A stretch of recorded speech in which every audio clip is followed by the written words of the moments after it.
You mentioned in your interview that one of the most formative books you read was The Alchemist. Oh, yeah. Why was that very formative for you? Well, again, my dad was from Costa Rica, and he was big on trying to pass the language down to us. That would be Spanish.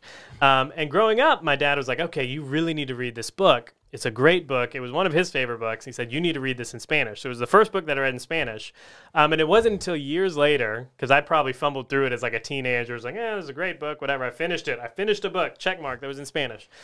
And it wasn't until years later, probably in college, where I'd listened to it on Audible. Jeremy Irons does a great rendition of it. That it really hit me like, man, this book is awesome in all the right ways. Part of it is that whole idea of following your dreams, and he says several times in the book, like every person has a role to play in the history of the world, and you're just trying to figure out, what yours is. And that idea really resonated with me because I think at the end of the day, us as humans want to do more than punch a clock and get a paycheck, right? Like we want to know that our work is meaningful and it will have lasting impact.